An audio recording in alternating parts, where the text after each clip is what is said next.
एक बार की बात है। जादूपुर नाम के एक गांव में करतब दिखाती एक औरत एक रेड्डी के लिए गांव में आती है। आइए आइए मेहरबान कदरदान, खाइए रोहड़ा के ताजे ताजे केले। कभी खाए नहीं होंगे ऐसे केले, पीले पीले केले खाइए। ये कहकर रोहड़ा हाथों में 4 केले लिए उन्हें सर्कल में जोर जोर से हवा में उछालती हुई करतब दिखाती है, जिसे देखकर आसपास के सारे बच्चे अपने अपने मम्मी पापा से उस औरत के पास जाने की जिद करने लग जाते हैं। पापा, ऐसा तो सर्कस में बॉल से होता है ना, ये आंटी तो केले से कर रही है। चलिए ना पापा, देखते हैं। रोहड़ा एक पतली सी तार पर चलती हुई केलों से करतब दिखाती है। आते जाते सभी लोग बाहर रुककर उसके करतब देखते हैं और वाह वाही करते नहीं थकते। जैसे ही एक आदमी पास आकर उसे पैसे देने लग जाता है, तब वो कहती है, अरे नहीं नहीं साहब, मैं करतब तो बच्चों के मन को बहलाने के लिए करती हूँ। धंधा तो मेरा केले का है। पीछे देखो मेरी रेड्डी, जो भी मेरे केले खाएगा मेरी तरह चुस्त दुरुस्त और तंदुरुस्त हो जाएगा। पता चलता है क्या कि मेरी उम्र 55 की है। अरे पर ऐसे ठंड के मौसम में कोई केला क्यों खाएगा? ये ऐसे वैसे केले नहीं है साहब, ये शरीर में गर्मी देते हैं। ठंड को दूर भगाए जो भी रोहिणा के केले खाए। पापा, अगर मुझे केले नहीं मिले तो मैं घर नहीं जाऊंगी। तभी उसके पापा कहते हैं कि बेटा, केले ठंड में कभी गर्मी नहीं देते। ये सब कहने की बातें हैं, सामान बेचने का तरीका है इनका। पर पिंकी नहीं मानती। मैं केले खाऊंगी। पिंकी की जिद के आगे नत्थू हार जाता है और उसे केले खरीद कर दे देता है। पिंकी खुश होकर केले घर ले आकर खाती है। अब मैं भी करतब करूंगी, कितना मजा आएगा। जादुई केले। पिंकी पहला केला खत्म भी नहीं करती कि वो बेहोश हो जाती है। दूसरे केले से एक काला धुआं आता है और रोहड़ा चुड़ैल बनकर बाहर निकल आती है। मेरे भूतिया केले बच्चे न खाए, ऐसा हो ही नहीं सकता। जादूपुर वालों, कब तक बचोगे? आ गई हूं मैं रोहड़ा, जिसका कोई नहीं कर सकता सामना।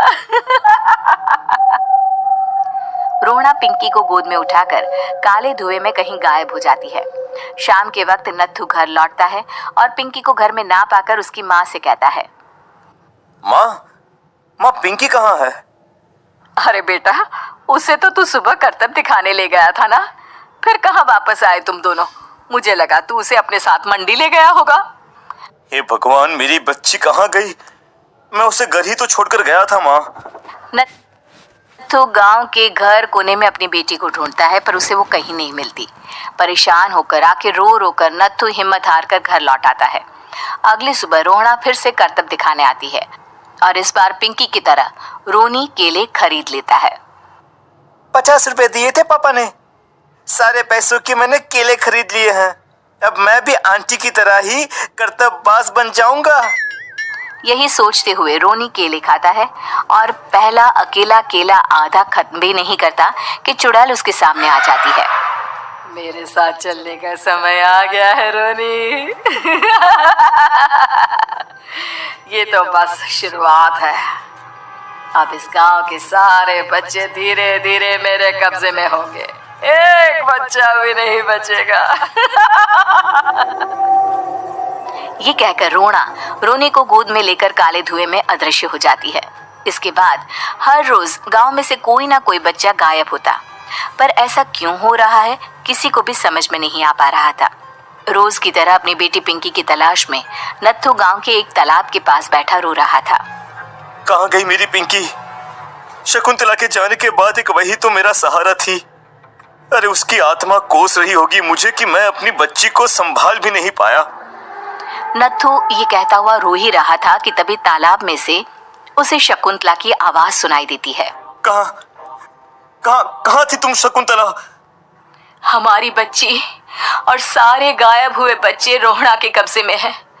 वो बच्चों को जो केले देती है उससे बच्चे बेहोश हो जाते हैं और उसके कब्जे में आ जाते हैं और वो उन्हें ले जाकर काली दुनिया में ले जाती है। पर वो ऐसा क्यों कर रही है? ये मैं नहीं जानती, पर उस दुनिया का रास्ता मैं आपको बता सकती हूँ।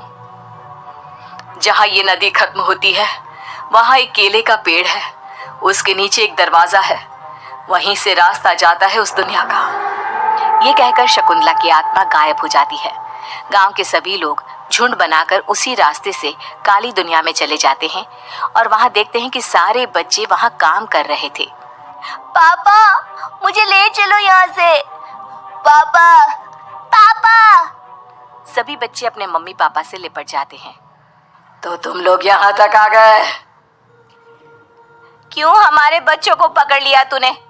तुझे शिकार ही बनाना है तो ले, हम सब आ गए हैं, हमें खा ले। नहीं, मुझे बच्चे चाहिए, मेरे बच्चे के बदले तुम लोगों के बच्चे। क्या मतलब? मैं इसी गांव में रहने वाली एक औरत थी। केले की चोरी के इल्जाम में मेरे बेटे को गांव वालों ने इतना मारा कि वो मर गया। उसी दिन मैंने ठान लिया कि गांव वालों का भी वही हाल करूंगी।